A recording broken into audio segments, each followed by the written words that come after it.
Be learning diploma in Bible first year module 8 lesson 3 మూడవ పాఠం.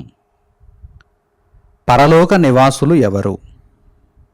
పరలోక నివాసులు ఎవరు? గత పాఠ్యాంశంలో పరలోకము ఒక నివాస స్థలమని మనం నేర్చుకున్నాం.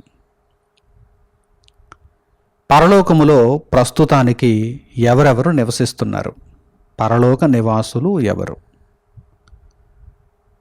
ఒకప్పుడు ఎవరుండేవారు, ఇప్పుడు ఎవరుంటున్నారు, భవిష్యత్తులో ఎవరుంటారు అనేటువంటి విషయాన్ని కూడా ఈ పాఠ్యాంశంలో మనం నేర్చుకోబోతున్నాం.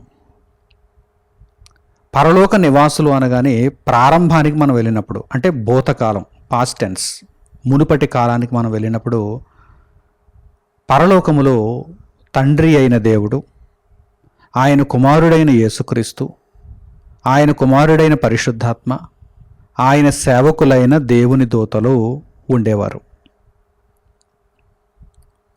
పరలోకములో భూతకాలమందు ఎవరెవరు ఉండేవారు?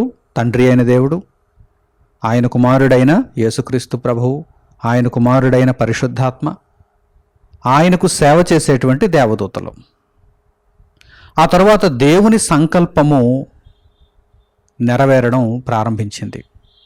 దేవుడు తన చిత్తానుసారముగా మనుషులను భూలోకంలోనికి పంపించడం, ఆ తర్వాత అపవాది యొక్క పతనం, ఆ తర్వాత మనుషుల యొక్క పతనం, మనుషుల రక్షణార్థమై యేసుక్రీస్తును దేవుడు పరలోకము నుండి పంపించడం, మనుషులను సర్వసత్యములోనికి నడిపించడానికి దేవుని కుమారుడైన పరిశుద్ధాత్మను పరలోకము నుండి పంపించడం, ఇవన్నీ కూడా జరిగాయి. అలాగే పాపము చేసినటువంటి అపవాది యొక్క సమూహమును కూడా దేవుడు పరలోకము నుండి గెంటివేయడం కూడా జరిగింది. కనుక ప్రస్తుతానికి పరలోకమందు ఎవరెవరు ఉంటారు? ప్రస్తుతానికి పరలోకమందు ఎవరెవరు ఉంటారు? తండ్రి అయిన దేవుడు, ఆయన ఎప్పుడూ ఉండేవాడు. పొదను గూర్చిన భాగములో మోషేతో దేవుడు చెప్పినటువంటి మాటలు ఏమిటి? నేను ఉన్నవాడను అనువాడనై ఉన్నాను. దేవుడు ఎప్పుడూ ఉండేవాడు. పరలోకమందు దేవుడు ఎల్లప్పుడూ ఉన్నవాడు. ప్రస్తుతానికి మనము పరలోక నివాసులు ఎవరు, పరలోకములో ఎవరెవరు ఉన్నారు అని మనం ఆలోచన చేయగలిగితే, తండ్రి అయిన దేవుడున్నాడు. ఆ తర్వాత దేవుని కుమారుడైన యేసుక్రీస్తు దేవుని కుడిపార్శ్వమందు ఉన్నారు. దేవుని యొక్క సేవకులు ఉన్నారు, అంటే దేవదూతలు ఉన్నారు. ప్రస్తుతానికి వీరు మాత్రమే పరలోకంలో మనకు కనిపిస్తున్నారు. మరి పరిశుద్ధాత్మ మనలను దేవునితో సహవాసములో ఉంచటానికి మన యొద్దకు పంపబడ్డారు పరిశుద్ధాత్మ. కనుక ప్రస్తుతానికి పరిశుద్ధాత్మ యొక్క నివాసము పరలోకంలో లేదు, కానీ మనుషుల మధ్య ఉంది. అనగా నీతిమంతులతో పరిశుద్ధాత్మ నివసించుచున్నారు. మరి అపవాది వాని యొక్క సమూహము, వారు కూడా భూమి మీదే ఉన్నారు. మనుషులను వారు నిత్యనాశనానికి తీసుకుని వెళ్ళే ప్రయత్నాలు చేస్తున్నారు. మరి భవిష్యత్ కాలంలో పరలోకంలో ఎవరుంటారు? భవిష్యత్ కాలంలో పరలోక నివాసులు ఎవరు? తండ్రి అయిన దేవుడు. ఆయన ఎప్పుడూ ఉంటాడు. భూతకాలంలో ఉంటాడు, వర్తమాన కాలంలో ఉంటాడు, భవిష్యత్ కాలంలో కూడా ఉంటాడు. పరలోకములో అనగానే, పరలోకములో ఉండేవారు అనగానే మొట్టమొదట తండ్రి అయిన దేవుడే మనకు జ్ఞాపకానికి రావాలి. భవిష్యత్తులో ఎవరుంటారు? పరలోకంలో తండ్రి అయిన దేవుడు, ఆయన కుమారుడైన యేసుక్రీస్తు, ఆయన కుమారుడైన పరిశుద్ధాత్మ. అంటే భవిష్యత్తులో అంటే ఈ భూమి అంతా కూడా ఇక ముగింపబడినప్పుడు, యేసుక్రీస్తు ప్రభు యొక్క రెండవ రాకడలో వచ్చి నీతిమంతులనందరినీ తన వెంట తీసుకుని వెళ్ళినప్పుడు, తీర్పు దినమున, మహాదినమున, అప్పటి నుండి పరలోకములో ఎవరెవరు ఉంటారనగానే తండ్రి అయిన దేవుడు, ఆయన కుమారుడైన యేసుక్రీస్తు ప్రభువు, ఆయన కుమారుడైన పరిశుద్ధాత్మ. నీతిమంతులు భూమి మీదకు వచ్చి దేవుని క్రియలు సంపూర్ణము చేసుకున్నటువంటి, రక్షణ నొందినటువంటి విశ్వాసులైనటువంటి నీతిమంతులు, అందులోనే మనం ఉండాలి. ఆ తర్వాత దేవుని సేవకులు, వీరు భవిష్యత్తులో పరలోకంలో ఉండేవారు. ఇప్పుడు ఈ పాఠ్యాంశంలో ప్రస్తుతానికి పరలోకమందు ఎవరెవరు ఉన్నారో ఉంటున్నారో తెలుసుకుందాం. పరిశుద్ధ గ్రంథమును బట్టి మనము నేర్చుకుందాం. పరలోక నివాసులు ఎవరు? అన్ని కాలాలలోనూ ఉండేవాడు, ఉన్నవాడు తండ్రి అయిన దేవుడు. ఆయన పరలోకములో ఉండేవాడు. మనము ప్రార్థించేటప్పుడు కూడా పరలోకమందున్న తండ్రి అని ప్రార్థిస్తున్నాం. పరలోకమందున్న తండ్రి. ఈ విషయాన్ని ఇప్పుడు పరిశుద్ధ గ్రంథము నుండి మనము నేర్చుకుందాం. మత్తయి సువార్త 23వ అధ్యాయము 9వ వాక్యాన్ని చూడండి. మత్తయి సువార్త 23వ అధ్యాయము 9వ వాక్యం. మరియు భూమి మీద ఎవనికైనను తండ్రి అని పేరు పెట్టవద్దు, ఒక్కడే మీ తండ్రి, ఆయన పరలోకమందున్నాడు. భూమి మీద ఎవనికి కూడా తండ్రి అని పేరు పెట్టద్దు. ఎవరిని కూడా మీరు పరలోకపు తండ్రి స్థానంలో చూడొద్దు. తండ్రి అని పేరు పెట్టకండి అసలు. ఎందుకంటే మీ తండ్రి ఎక్కడున్నాడు? పరలోకంలో ఉన్నాడు. పరలోకమందు మీ తండ్రి ఉన్నాడు. పరలోక నివాసి ఆయన. ఎల్లప్పుడూ శాశ్వతము ఉండే రాజ్యం అది, శాశ్వతము ఉండే దేవుడు ఆయన. పరలోకమందు తండ్రి అయిన దేవుడు ఉన్నాడు, ఉండేవాడు, ఎప్పటికీ ఉంటాడు. ఆయన పరలోకమందు ఉన్నవాడు. అలాగే యోబు గ్రంథము 16వ అధ్యాయము 19వ వాక్యాన్ని చూడండి.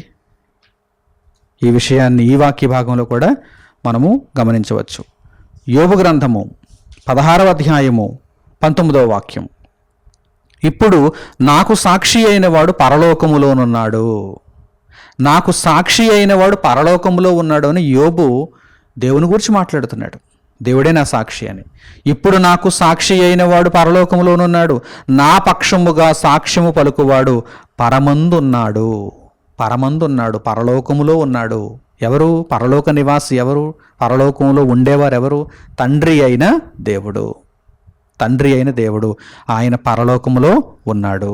అలాగే దానియేలు గ్రంథము 2వ అధ్యాయము 28వ వాక్యాన్ని చూడండి. దానియేలు గ్రంథము 2వ అధ్యాయము 28వ వాక్యం. అయితే మర్మములను బయలుపరచగల దేవుడొకడు పరలోకమందున్నాడు, అంత్యదినముల యందు కలుగబోవు దానిని ఆయన రాజుకు నెబుకద్నెజరునకు తెలియజేశాను. చూసారా? మర్మములను బయలుపరచగలిగినటువంటి దేవుడు పరలోకంలో ఉన్నాడు. ఆయన భూమి మీద మనుషుల చేత తయారు చేయబడేవాడు కాదు. ఆయన పరలోకమందున్న దేవుడు. పరలోకమందున్న దేవుడు. జాగ్రత్తగా గమనించండి. అయితే మర్మములను బయలుపరచగల దేవుడొకడు పరలోకమందున్నాడు. దేవుడు పరలోకమందున్నాడు. పరలోక నివాసులు అనగానే మొట్టమొదట మనకు జ్ఞాపకం రావాల్సింది తండ్రి అయిన దేవుడు, మనందరి సృష్టికర్త అయిన దేవుడు. అలాగే పౌలు గారు కొలొస్సీయులకు రాసినటువంటి పత్రిక 4వ అధ్యాయము 1వ వాక్యాన్ని చూడండి. పౌలు గారు కొలొస్సీయులకు రాసినటువంటి పత్రిక 4వ అధ్యాయము 1వ వాక్యము. యజమానులారా, పరలోకములో మీకును యజమానుడున్నాడని ఎరిగి న్యాయమైనదియు ధర్మానుసారమైనదియు మీ దాసుల ఎడల చేయుడి. పరలోకంలో మీకును యజమానుడున్నాడు. ఆయన ఎక్కడున్నాడు? పరలోకంలో ఉన్నాడు. కనుక యజమానులారా, భూమి మీద మీ దాసుల పట్ల జాగ్రత్తగా మీరు ప్రవర్తించండి. న్యాయముగా, ధర్మముగా, నీతిగా ప్రవర్తించండి. ఏదో అధికారం ఉంది కదా అని మీరు వారి మీద జులుం చేయొద్దు. వారిని కూడా గౌరవించండి. మీ యజమాని పరలోకమందున్నాడు. మనందరి యజమాని, మనుషులందరి యజమాని ఎక్కడున్నాడు? పరలోకంలో ఉన్నాడు. అడవిలోనూ, లోయలోనూ, కొండలోనూ లేడు. అసలు ఈ భూమి మీదే లేడు. భూమి మీద ఆయన నివాసం చేయడు అని పరిశుద్ధ గ్రంథం స్పష్టంగా, క్లియర్ క్రిస్టల్గా చెప్పింది. అసలు ఆయన ఈ భూమి మీద నివాసము చేయడు అని పరిశుద్ధ గ్రంథము చాలా స్పష్టంగా చెప్పింది. ఆయన పరలోకంలో ఉన్నాడు. దేవుడు పరలోకమందు ఉన్నాడు. దేవుడు పరలోకమందు ఉన్నాడు. ఈ విషయాన్ని ఇక్కడ మరల పౌలు గారు జ్ఞాపకం చేస్తున్నారు. యజమానులారా, మీకు యజమాని పరలోకంలో ఉన్నాడు. పరలోకంలో ఉన్నాడు. అలాగే పౌలు గారు హెబ్రీయులకు రాసినటువంటి పత్రిక 12వ అధ్యాయము 25వ వాక్యాన్ని మీరు చూడండి. పౌలు గారు హెబ్రీయులకు రాసిన పత్రిక 12వ అధ్యాయము 25వ వాక్యం. మీకు బుద్ధి చెప్పుచున్న వారిని నిరాకరింపకుండునట్టు చూచుకొనుడి.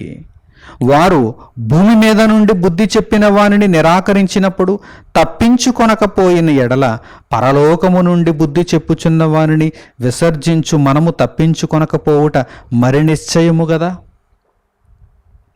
భూమి మీద నుండి బుద్ధి చెప్పుచున్నటువంటి వారిని మనము గౌరవిస్తాం, వారి మాటలకు లోబడతాం. మరి పరలోకము నుండి మనకు బుద్ధి చెప్పుచున్నవాడు ఆయన దేవుడు.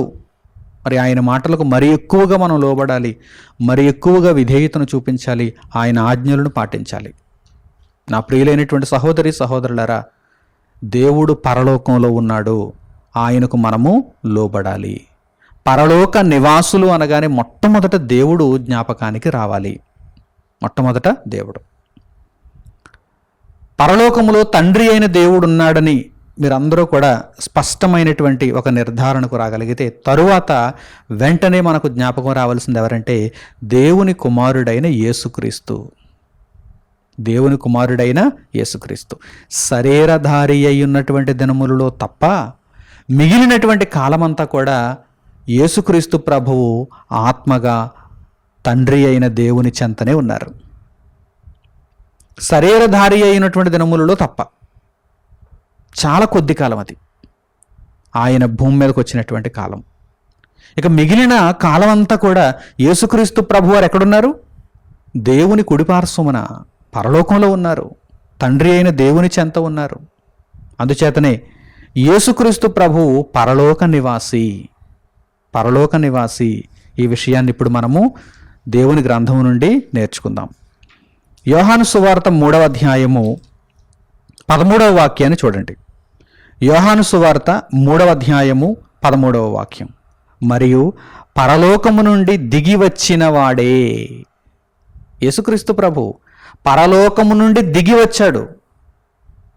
పరిశుద్ధ గ్రంథం ఎంత స్పష్టముగా ఎంత హేతుబద్ధంగా వ్రాయబడిందో చూడండి. పరలోకం మొదటి లోకం కదా, మరి రెండవ లోకం భూలోకం. మరి మొదటి లోకంలో నుండి రెండవ లోకానికి రావాలంటే దిగి రావాలి కదా. పైనున్న లోకములో నుండి క్రింద ఉన్న లోకానికి రావాలంటే దిగి రావాలి కదా. అందుచేత అలా వ్రాయబడింది. మరియు పరలోకము నుండి దిగి వచ్చిన వాడే అనగా పరలోకములో ఉండు మనుష్య కుమారుడే తప్ప పరలోకమునకు ఎక్కిపోయిన వాడెవడునూ లేడు. పరలోకంలో ఉండేవాడైనా పరలోక నివాసి అయినా ఎవరు? మన రక్షకుడైన యేసుక్రీస్తు ప్రభువు. పరలోక నివాసులను గూర్చి మనం నేర్చుకుంటున్నప్పుడు తండ్రి అయిన దేవుడు వెంటనే మనకు గుర్తొచ్చేదెవరు? యేసుక్రీస్తు ప్రభువు. యేసుక్రీస్తు పరలోకములో ఉండేవాడు. మనలను రక్షించటానికి ఆయన శరీరధారిగా భూమి మీదకి వచ్చి మరలా వెళ్ళిపోయాడు. మనలను రక్షించడానికి శిలువ మరణము నొందాడు, సమాధిలో నుండి తిరిగి లేపబడ్డాడు, తండ్రి అయిన దేవుని కుడి పార్శ్వమునకు వెళ్ళిపోయాడు. ఆయన పరలోకంలో ఉన్నాడు. ఆయన పరలోకంలో ఉన్నాడు. యేసుక్రీస్తు ప్రభు పరలోకంలో ఉన్నాడు. ఇంకా చూడండి, యోహాను సువార్త 3వ అధ్యాయము 31వ వాక్యం నుండి చూడండి.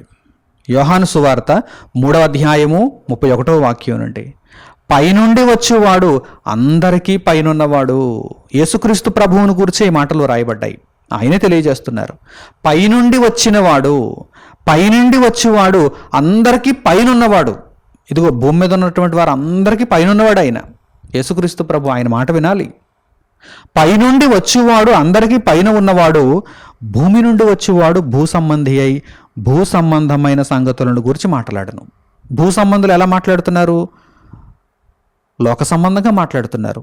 పర సంబంధంగా మాట్లాడుతున్నారా? దైవజ్ఞాన విషయాలను మాట్లాడుతున్నారా? జానుడి పొట్టకు సంబంధించిన సంగతులు మాత్రమే ఎల్లప్పుడూ మాట్లాడతారు ఈ లోక నివాసులు. కానీ పరలోక నివాసి, పరసంబంధి యేసుక్రీస్తు ప్రభు ఆయన నోరు విప్పితే ఎప్పుడు నిత్య జీవాన్ని గురించినటువంటి మాటలే, శరీర సంబంధమైన మాటలు ఆయన దగ్గర ఉండవు.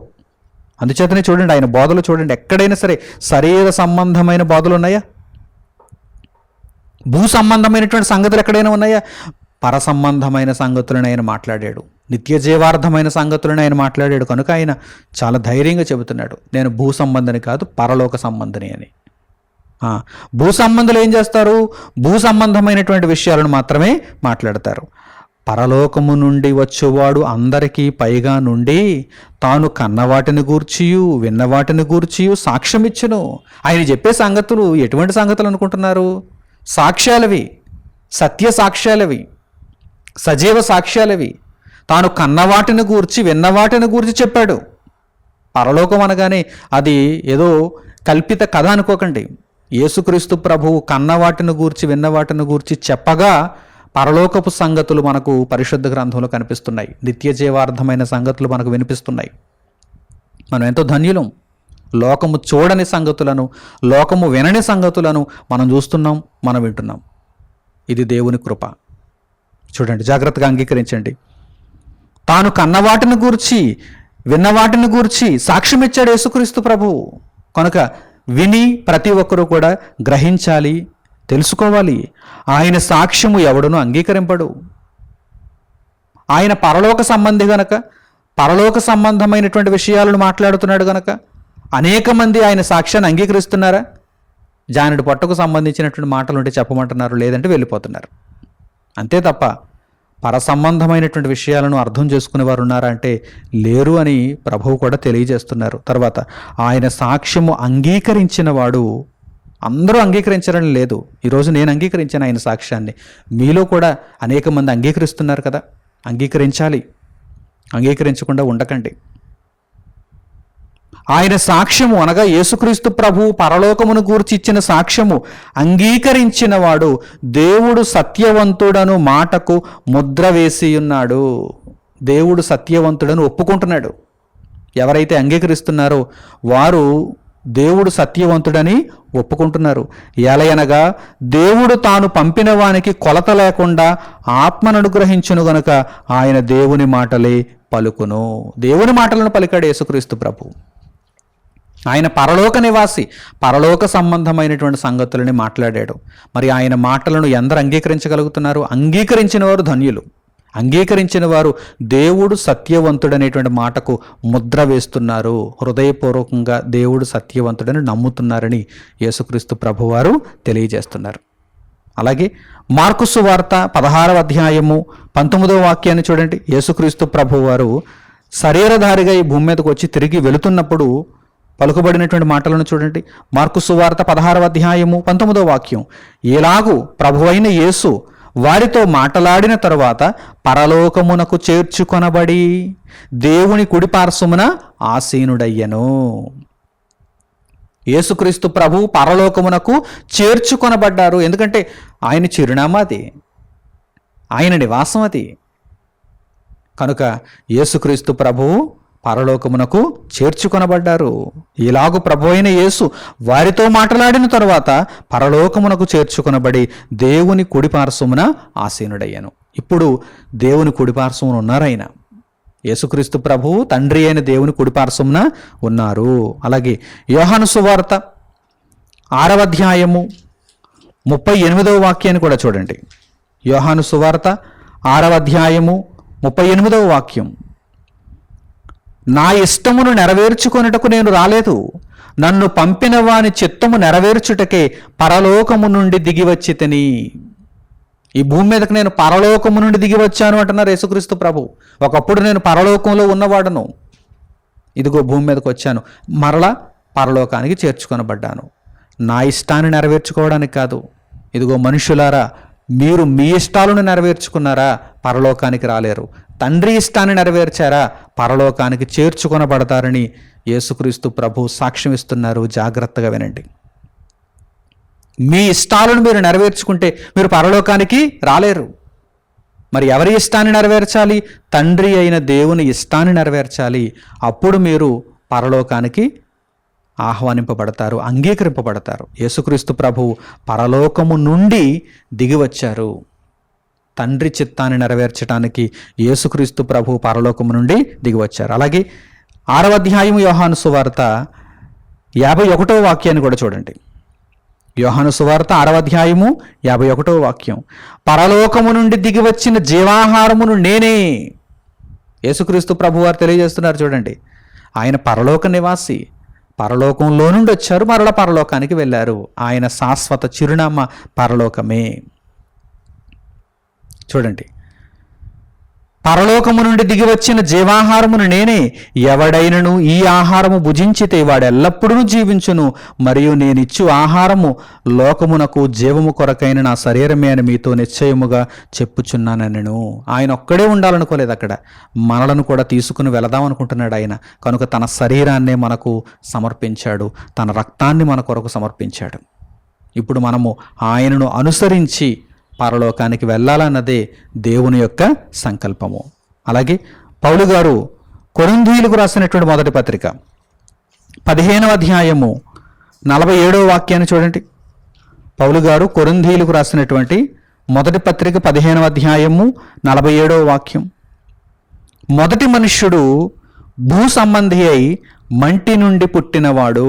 మొదటి మనుష్యుడు అనగా ఎవరు? ఆదాము. ఆదాము ఎలా వచ్చాడు? మట్టి నుండి పుట్టాడు, భూ సంబంధి. మొదటి మనుష్యుడు భూ సంబంధి అయి మంటి నుండి పుట్టినవాడు. రెండవ మనుష్యుడు అంటే యేసుక్రీస్తు. రెండవ మనుష్యుడు పరలోకము నుండి వచ్చినవాడు. యేసుక్రీస్తు ప్రభు పరలోకంలో ఉండేవాడు, పరలోకంలో నుండి వచ్చాడు, పరలోకానికి చేర్చుకొనబడ్డాడు అని ఇదిగో ఈ వాక్య భాగాలు అన్నింటి ద్వారా మీకు ఒక స్థిరమైనటువంటి అభిప్రాయం రావాలి. రెండవ మనుష్యుడు ఆదామైతే మట్టిలో నుండి వచ్చాడు, భూ సంబంధిగా బ్రతికాడు. కానీ రెండవ మనుష్యుడు పరలోకములో నుండి వచ్చాడు, కనుక పరలోక సంబంధిగానే జీవించాడు ఆయన.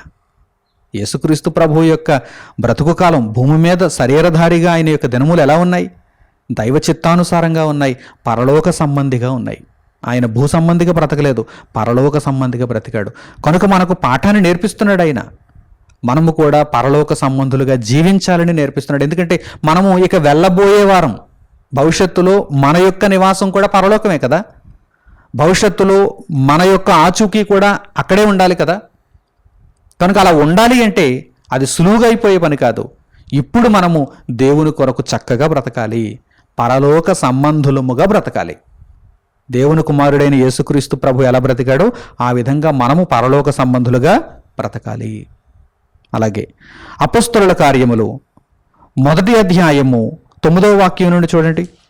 యేసుక్రీస్తు ప్రభు ఆరోహణమైన తర్వాత దేవదూతలు అక్కడ నిలుచున్నటువంటి మనుషులకు ఏమని తెలియజేస్తున్నారు చూడండి.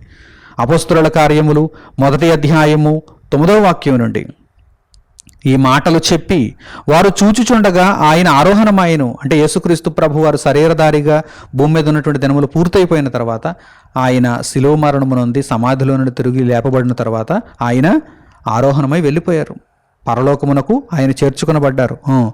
అప్పుడు వారి కన్నులకు కనబడకుండా ఒక మేఘము ఆయనను కొనిపోయెను. పరలోకమునకు ఒక మేఘము ఆయనను కొనిపోయెను. ఆయన వెళ్ళుచుండగా వారు ఆకాశం వైపు తేరి చూచుచుండిరి. ఇదిగో తెల్లని వస్త్రములు ధరించుకుని 2 మనుష్యులు వారి యొద్ద నిలిచి, గలిలయ మనుష్యులారా, మీరెందుకు నిలిచి ఆకాశము వైపు చూచుచున్నారు?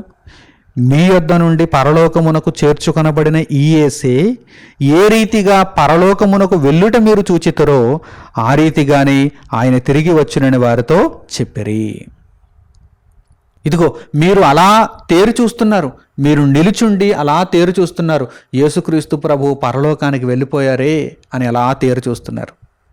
అయితే ఇదిగో ఏ విధముగా అయితే పరలోకమునకు యేసుక్రీస్తు ప్రభువు ఇప్పుడు చేర్చుకొనబడ్డారో మరలా ఆ విధంగానే తిరిగి వస్తారు. మిమ్మల్ని అందరిని తీసుకుని వెళ్ళడానికి తిరిగి వస్తారు. అప్పటికి మీరు చనిపోతే ఆత్మలుగా మిమ్మల్ని తీసుకుని వెళ్ళడానికి ఆయన వస్తారు. ఎలాగూ ఈ దేహాలతో పరలోకములో పని లేదు, మహిమ దేహాలను దేవుడిస్తాడు. కనుక మరలా యేసు పరలోకము నుండి మిమ్మును తీసుకుని వెళ్ళటానికి తిరిగి వస్తారు. మీరు తిరిగి తీసుకుని వెళ్ళబడేటువంటి రీతిలో ఉండాలి. బుద్ధి కలిగినటువంటి కన్యకల వలె జీవించాలి, బుద్ధి లేని కన్యకల వలె ఉండకూడదు. అలా అయితే విడిచిపెట్టబడతారు. పెండ్లి కుమారుడు వచ్చినప్పటికీ మనము సిద్ధపడినటువంటి కన్యకలుగా ఉండాలి. బుడ్డెలో నూనె అయిపోకూడదు, దీపములు వెలుగుచున్నటువంటి పరిస్థితులలో ఉండాలంటే ఆత్మీయ జీవితం చక్కగా ఉండాలి, కుంటుపడినటువంటి పరిస్థితులలో ఉండకూడదు. ప్రభువు రాకడ ఎప్పుడు జరుగునో మనకు తెలియదు. కనుక ప్రతి క్షణం కూడా మనము సిద్ధపడిన వారమై ఆయన రాకడ కొరకు కనిపెట్టుకొని ఉన్నవారమై ఉండాలి. ఆయన మరలా తిరిగి వచ్చి మనలను పరలోకానికి తీసుకుని వెళతారు. కనుక యేసుక్రీస్తు ప్రభువు పరలోక నివాసి అని మనకు స్పష్టంగా అర్థమవుతోంది. అలాగే పౌలు గారు తెస్సలోనికైలకు రాసినటువంటి మొదటి పత్రిక 1వ అధ్యాయము 9వ వాక్యం నుండి చూడండి. పౌలు గారు తెస్సలోనికైలకు రాసినటువంటి మొదటి పత్రిక 1వ అధ్యాయము 9వ వాక్యం నుండి, మీ యొద్ద మాకెట్టి ప్రవేశము కలిగెను, అక్కడి జనులు మమ్మును గూర్చి తెలియజెప్పుచున్నారు. మరియు మీరు విగ్రహములను విడిచిపెట్టి జీవము గలవాడును సత్యవంతుడునగు దేవునికి దాసులగుటకును, దేవుడు మృతులలో నుండి లేపిన యేసు అనగా రాబోవు ఉగ్రత నుండి మనలను తప్పించుచున్న ఆయన కుమారుడైన యేసు పరలోకము నుండి వచ్చునని ఎదురు చూచుటకును మీరెలాగూ దేవుని వైపునకు తిరుగుతారో ఆ సంగతి వారే తెలియజేయుచున్నారు. ఇదిగో మీరు ఎదురు చూస్తున్నారు, దేవుని రాకడ కొరకు మీరు ఎదురు చూస్తున్నారు. యేసుక్రీస్తు ప్రభు రాకడ కొరకు మీరు ఎదురు చూస్తున్నారు. ఆ విధముగా మీరున్నారని సంతోషిస్తున్నామని పౌలు గారు అంటున్నారు. పరలోకము నుండి యేసు వచ్చునని ఎదురు చూచుటకు మీరెలాగూ దేవుని వైపునకు తిరుగుతురో ఆ సంగతి వారే తెలియజేయుచున్నారని ఇదిగో పౌలు గారు తెస్సలోనికైలకు ఈ పత్రికను రాశారు.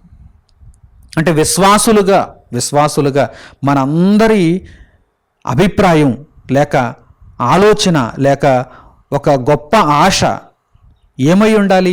పరలోకములో ఉన్న యేసు నన్ను పరలోకానికి తీసుకుని వెళ్ళటానికి తిరిగి వస్తారు.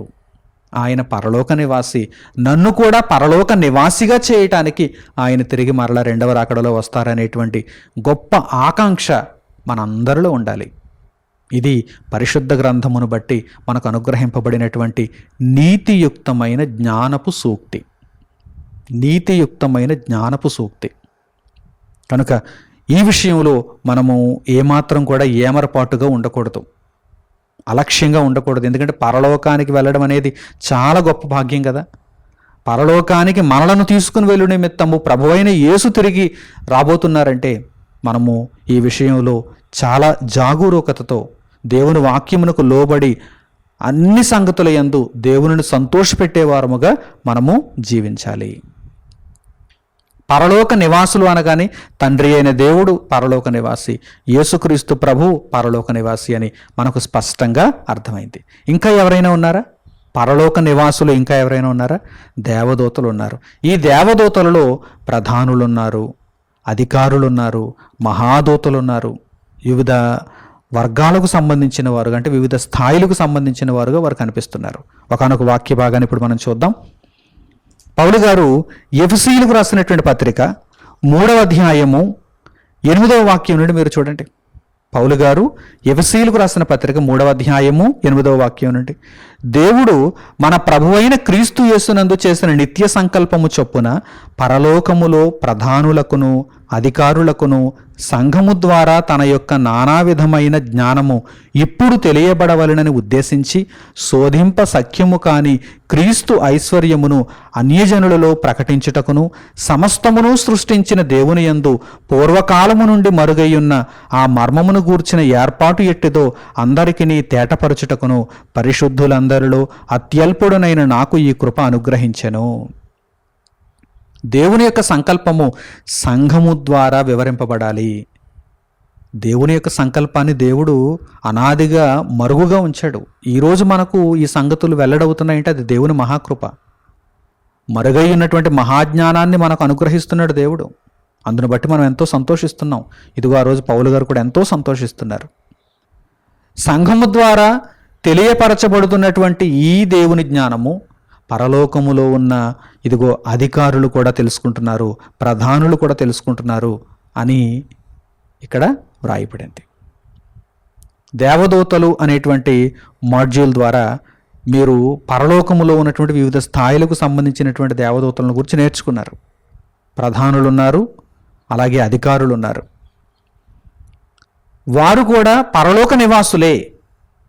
పరలోక నివాసులలో తండ్రి అయిన దేవుడు, క్రీస్తు యేసు ప్రభువు ప్రస్తుతానికి ఉన్నారు. పరిశుద్ధాత్మ దేవుడైతే మన దగ్గరే ఉన్నాడు. మనలను దేవునిలో ఆయన నడిపిస్తున్నారు.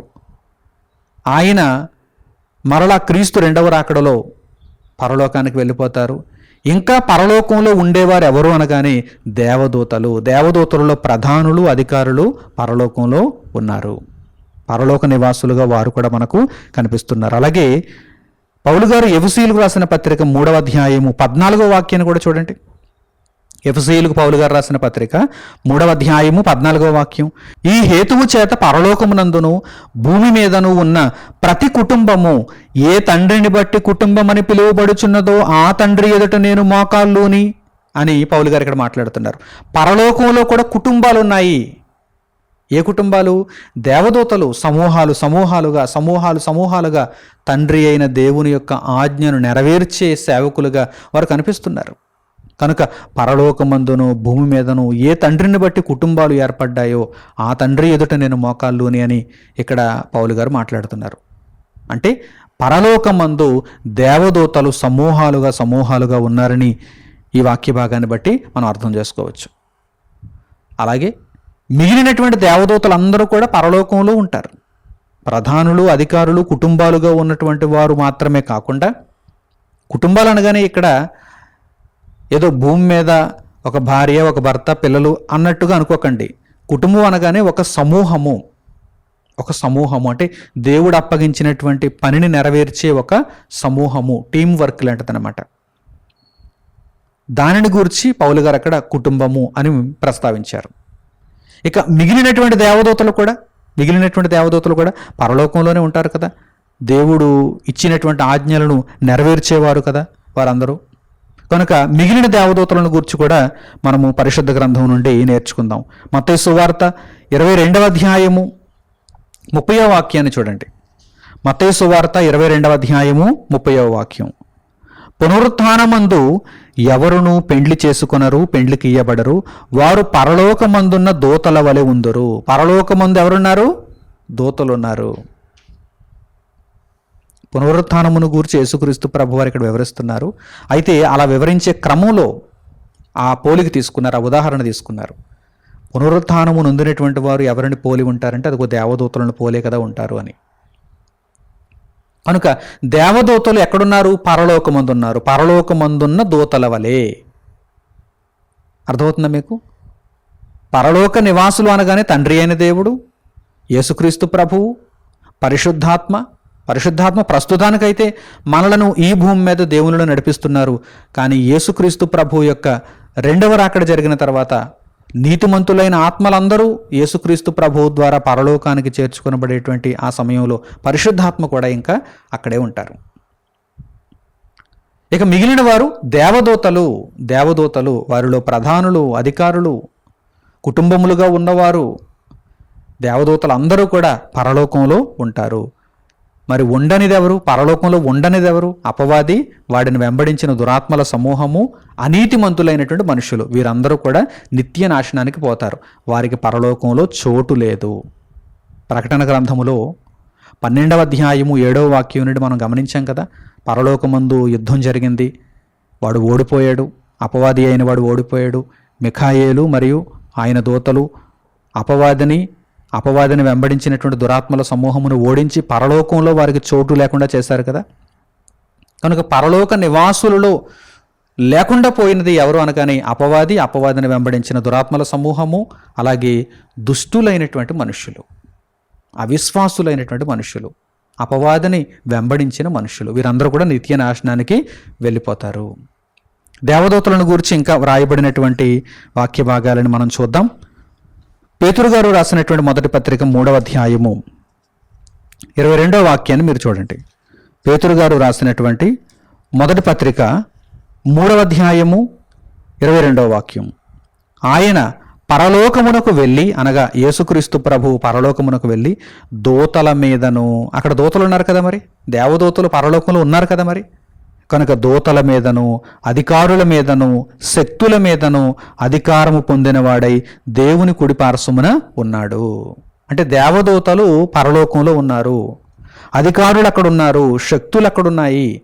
వాటన్నిటి మీద అధికారము యేసుక్రీస్తు ప్రభు వారికి ఉందని ఈ వాక్య భాగాన్ని బట్టి మనము తెలుసుకోవచ్చు. అలాగే ప్రకటన గ్రంథము 5వ అధ్యాయము 11వ వాక్యం నుండి చూడండి. ప్రకటన గ్రంథము 5వ అధ్యాయము 11వ వాక్యం నుండి. మరియు నేను చూడగా సింహాసనమును, జీవులను, పెద్దలను ఆవరించి ఉన్న అనేక దూతల స్వరము వినబడెను. యోహాను గారు దర్శనంలో చూస్తున్నారు పరలోక సంబంధమైనటువంటి సంగతులను. అక్కడ ఏమేమి కనిపిస్తున్నాయి ఈయనకి? సింహాసనమును, జీవులను, పెద్దలను ఆవరించి ఉన్న అనేక దూతల స్వరము వినపడింది ఈయనకి. వారి లెక్క కోట్ల కొలదిగా ఉండెను. కోట్ల కొలదిగా ఉన్న దేవదూతలు పరలోకంలో ఉన్నారు, పరలోక నివాసులుగా ఉన్నారు. తర్వాత వారు వధింపబడిన గొర్రెపిల్ల శక్తియు, ఐశ్వర్యమును, జ్ఞానమును, బలమును, ఘనతయు, మహిమయు, స్తోత్రమును పొందనర్హుడని గొప్ప స్వరముతో చెప్పుచుండిరి. వారు పరలోక నివాసులు. యేసుక్రీస్తు ప్రభువును వారు కీర్తిస్తున్నారు, కొనియాడుతున్నారు. దేవదూతలు పరలోక నివాసులు. అలాగే ప్రకటన గ్రంథము 19వ అధ్యాయము 14వ వాక్యాన్ని చూడండి. ప్రకటన గ్రంథము 19వ అధ్యాయము 14వ వాక్యం. పరలోకమందున్న సేనలు, దేవదూతలు సేనలుగా ఉన్నారు, లెక్క పెట్ట వీలు లేనంత మంది ఉన్నారు. ఎక్కడున్నారు వీరు? పరలోకమందున్నారు. పరలోకమందున్న సేనలు శుభ్రమైన తెల్లని నారబట్టలు ధరించుకొని తెల్లని గుర్రములెక్కి ఆయనను వెంబడించుచుండిరి. పరలోకంలో ఉన్నారు, సేనలు సేనలుగా ఉన్నారు. వారు పరలోక నివాసులు. ఈ వాక్య భాగాలన్నింటినీ మనము జాగ్రత్తగా గమనించగలిగితే పరలోకములో దేవదూతలు కూడా ఉన్నారు. పరిశుద్ధాత్మ ప్రస్తుతానికైతే ఇక్కడ ఉన్నారు, కానీ ఎప్పుడైతే దేవుని సంకల్పం భూమి మీద పూర్తవుతుందో పరిశుద్ధాత్మ కూడా పరలోకానికి వెళ్ళిపోతారు. ఆయన కూడా పరలోక నివాసే. ఆ విషయాన్ని కూడా మనం తెలుసుకుందాం. పేతురు గారి యొక్క మొదటి పత్రిక 1వ అధ్యాయము 12వ వాక్యాన్ని చూడండి. పేతురు గారు రాసినటువంటి మొదటి పత్రిక 1వ అధ్యాయము 12వ వాక్యం. పరలోకము నుండి పంపబడిన పరిశుద్ధాత్మ వలన. ఎక్కడి నుంచి వచ్చారు పరిశుద్ధాత్మ? పరలోకము నుండి. కనుక మరలా ఆయనకు అప్పగింపబడిన పని అయిపోయిన తర్వాత పరలోకానికి వెళ్ళిపోతారు. మీకు అర్థమవుతుందా? కనుక పరిశుద్ధాత్మ కూడా పరలోక నివాసి. జాగ్రత్తగా గమనించండి. పరలోకము నుండి పంపబడిన పరిశుద్ధాత్మ వలన మీకు సువార్త ప్రకటించిన వారి ద్వారా మీకిప్పుడు తెలుపబడిన ఈ సంగతుల విషయమై తమ కొరకు కాదు గాని మీ కొరకే తాము పరిచర్య చేసిరను సంగతి వారికి బయలుపరచబడెను. దేవదూతలు ఈ కార్యములను తొంగి చూడగోరుచున్నారు. మీ అందరికీ కూడా సువార్తను ప్రకటించటంలో, మిమ్మును దేవుని మార్గంలో నడిపించటంలో, మీకు రక్షణను అనుగ్రహించటంలో దేవుడు పరిశుద్ధాత్మను ఎంతో గొప్ప సహాయకారిగా అనుగ్రహించాడు. ఆయన ఎక్కడి నుండి వచ్చారు? పరలోకము నుండి వచ్చారు. కనుక ఆయన కూడా పరలోక నివాసే. పరలోక నివాసే. ఇప్పుడు మీరు మొత్తంగా ఇప్పటి వరకు చెప్పబడినటువంటి సంగతులను క్రోడీకరించుకొని గ్రహించండి. పరలోక నివాసులు అనగానే తండ్రి అయిన దేవుడు, యేసుక్రీస్తు ప్రభువు, పరిశుద్ధాత్మ, దేవదూతలు. ఇక మిగిలిన వారెవరు? మనమే. నీతిమంతులైనటువంటి మనుష్యుల యొక్క సమూహము. హేబెలు మొదలుకొని నీతిమంతులైనటువంటి వారి అందరి ఆత్మలు, నీతిమంతులైన వారందరి ఆత్మలు. అనీతిమంతులు కాదు, దుష్టులు కాదు, దుర్మార్గులు కాదు, దేవుని ఇష్టాన్ని పట్టించుకోని వారు కాదు. నీతిమంతులైన వారి ఆత్మలు పరలోకానికి వెళ్ళాలి. వారు కూడా పరలోక నివాసులే. కానీ ప్రస్తుతానికి వారు పరలోకంలో కనిపించడం లేదు. కానీ వారు యేసుక్రీస్తు ప్రభువు 2వ రాకడతో పరలోకానికి వెళతారు. మనము కూడా ఆ సమూహంలో ఉంటాం. పరలోకానికి మనం వెళ్ళిపోతాం. మన నివాసము పరలోకమే. తరతరముల నుండి మన నివాస స్థలము ఆయనే కదా. ఒక్కసారి ఆ మాటను జ్ఞాపకం చేసుకోండి. ఇప్పుడు కీర్తనల గ్రంథానికి మనం వెళ్ళగలిగితే 90వ కీర్తన, మోషే కీర్తనలో ఈ అద్భుతమైనటువంటి వాక్య భాగాన్ని మీరు చూడండి. మన నివాస స్థలము దేవుడున్న లోకము అని మనకు అర్థమవుతుంది. 90వ కీర్తన మొదటి వాక్యము. 90వ కీర్తన మొదటి వాక్యము. ప్రభువా, తరతరముల నుండి మాకు నివాస స్థలము నీవే. ప్రభువా, తరతరముల నుండి మాకు నివాస స్థలము, మా చిరునామా నీవే తండ్రి. ప్రస్తుతానికైతే లోకంలో ఉన్నాం, కానీ మా చిరునామా నీవే, మా శాశ్వత చిరునామా నీవే. తరతరముల నుండి మా నివాస స్థలము నీవే. మనము కూడా పరలోక నివాసులుగా వెళ్ళిపోతాం. కానీ మనం పరలోక నివాసులుగా మారాలి అంటే యేసుక్రీస్తు ప్రభువు 2వ రాకడలో రావాలి. కనుక ప్రభువు రాకడ కొరకు మనము కనిపెట్టుకొని ఉన్నాం. ప్రభు అయిన యేసు త్వరగా రమ్ము అని కనిపెట్టుకొని ఉన్నాం. భక్తిని, నిరీక్షణను, నీతిని కాపాడుకుంటూ మనం బ్రతకాలి. ఒక అద్భుతమైన వాక్య భాగాన్ని ఇప్పుడు మీరు చూడండి. ప్రకటన గ్రంథము 14వ అధ్యాయము 13వ వాక్యం. ప్రకటన గ్రంథము 14వ అధ్యాయము 13వ వాక్యాన్ని చూడండి. అంతటా ఇప్పటి నుండి ప్రభువునందు మృతినందు మృతులు ధన్యులని వ్రాయుమని పరలోకము నుండి ఒక స్వరము చెప్పగా వింటిని. పరలోకము నుండి ఒక ఆర్డర్ వచ్చింది. పరలోకము నుండి దేవుని స్వరం వచ్చింది. ఏమిటది? ఇప్పటి నుండి ప్రభువునందు దేవుని కొరకు బ్రతికి క్రీస్తునందు మృతినందు మృతులు ధన్యులు. వారు ధన్యులైపోతున్నారు. ఎందుకంటే వారికి పరలోకంలో చోటు లభించింది. వారు పరలోక నివాసులుగా మారుతున్నారు. వారు ధన్యులని వ్రాయుమని పరలోకము నుండి ఒక స్వరము చెప్పగా వింటిని. నిజమే, ఇది అక్షర సత్యం. నిజమే, వారు తమ ప్రయాసములు మాని విశ్రాంతి పొందుదురు. పరలోకానికి వెళితే మనకు పని ఉంటుందా? విశ్రాంతి ఉంటుందా? విశ్రాంతి ఉంటుంది, సంతోషం, ఆనందం. కానీ పని ఎక్కడుంటుంది? భూమి మీద ఉంటుంది. కనుక చేతికి వచ్చిన ప్రతి పనిని దేవుని నిమిత్తమై, ప్రభువు విషయమై మనం చేసేద్దాం. ఇదిగో ఈ కార్యక్రమాల ద్వారా మీకు దేవుని జ్ఞానాన్ని నేర్పించడానికి దేవుని పనిని ముందుకు నేను కొనసాగించుకుంటున్నాను. ఎందుకంటే పరలోకంలో అయితే విశ్రాంతే. ఈ దేహాన్ని విడిచిపెడితే నాకు పనే ఉంటుంది. కనుక దేహంలో ఉన్నంత వరకు నేను నా తరము వారికి సేవ చేయాలి, అనేక మందిని రేపాలి, దేవుని జ్ఞానాన్ని వారికి వివరించాలి. నాతో పాటు కొందరినైనా పరలోకానికి తీసుకుని వెళ్ళిపోవాలి. ప్రభువైన యేసు నాకు సూచించిన ప్రకారము ఈ గుడారములో ఉన్నంతకాలం కూడా నేను దేవుని పనిని చక్కగా, నాణ్యమైనదిగా, నిరాక్షేపమైనదిగా జరిగించాలి. నిజమే, వారు తమ ప్రయాసములు మాని విశ్రాంతి పొందుతారు. పరలోకానికి వెళ్ళిపోతే మనందరికీ విశ్రాంతే. వారి క్రియలు వారి వెంట పోవునని ఆత్మ చెప్పుచున్నాడు. వారు విశ్రాంతిలోనికి వెళ్ళిపోతారు. వారి క్రియలు కూడా వారి వెంట వెళుతున్నాయి. వారు భూమి మీద చేసినటువంటి క్రియలు వారి వెంట వెళుతున్నాయి. క్రియా ఫలితాన్ని దేవుడు బహుమానముగా ఇస్తాడు గనక వారి క్రియలు వారి వెంట వెళుతున్నాయి. మీరు దేవుని కొరకు ఏ పని చేయకపోతే మీ వెంట ఏ క్రియలు రావు కదా. అప్పుడు మీకు బహుమానం ఏమొస్తుంది? అసలు మీకు ప్రవేశం ఉంటుందా? కనుక బోలెడన్ని క్రియలు చేసుకుని మనం వెళ్ళాలి. దేవుని క్రియలు అంటే ఈ క్రియలు అనగా ఏమిటండి? ఒక ఆత్మను దేవుని మార్గములోనికి తీసుకుని వచ్చే క్రియ దేవుని క్రియ. చాలా స్ట్రైట్ ఫార్వర్డ్ డెఫినేషన్ ఏంటి? ఒక ఆత్మను ఎవరినైనా కావచ్చు. ప్రపంచంలో ఎందరో ఆత్మలు ఉన్నారు. కోత విస్తారం కదా, కోత విస్తారం. ఎవరినైనా సరే దేవుని వైపు నీవు నడిపించావా?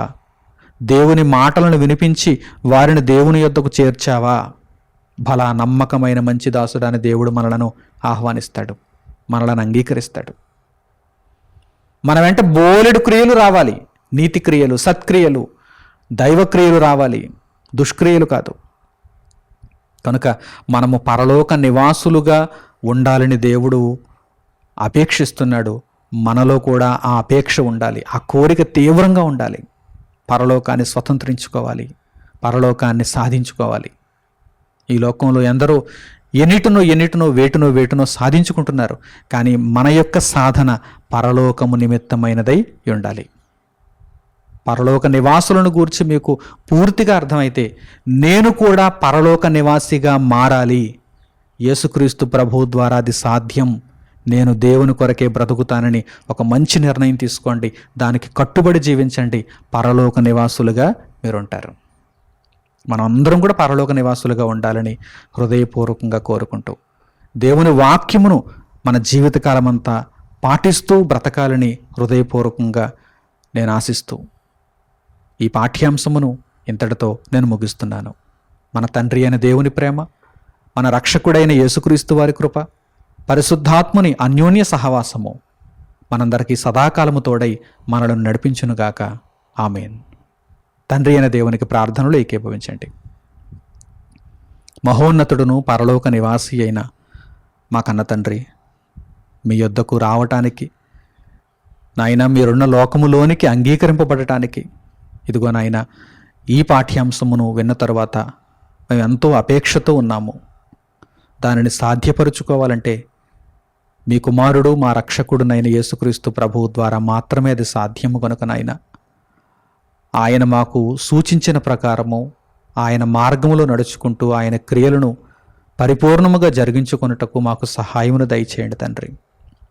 ఏమాత్రము మీ పనిని అలక్ష్యము చేయకుండా, వెనకడుగు వేయకుండా సర్వసిద్ధముగా మీ పనిని ఉత్సాహముతో ముందుకు నడిపిస్తూ అనేక ఆత్మలను క్రీస్తు మార్గములో నడిపించు నిమిత్తము అహర్నిశలు శ్రమించి ఉన్నతమైనటువంటి పరలోకమునకు తండ్రి మేమందరము అంగీకరింపబడగలుగు నిమిత్తము మీ కృపను, మీ సహాయమును, మీ దీవెనను మాకు తోడుగా ఉంచండి నాయన.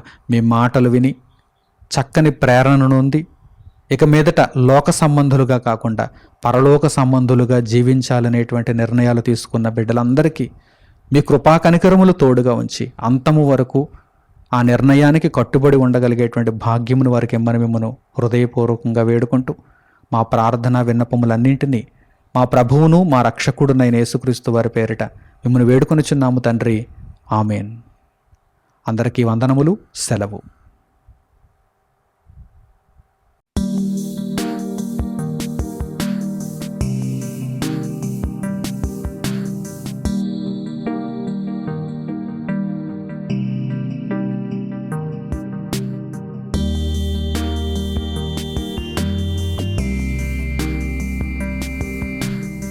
సహోదరులు మణికుమార్ గారు ప్రసంగించిన ఎన్నో ఆత్మ సంబంధమైన సంగతులను ఉచితముగా వీక్షించుటకు మా యూట్యూబ్ ఛానల్స్ ను తప్పక దర్శించండి. మా సమాచారమును ఎప్పటికప్పుడు తెలుసుకుని ఆత్మీయాభివృద్ధి నొందవలనంటే మా యూట్యూబ్ ఛానల్స్ ను సబ్స్క్రైబ్ చేసుకోండి.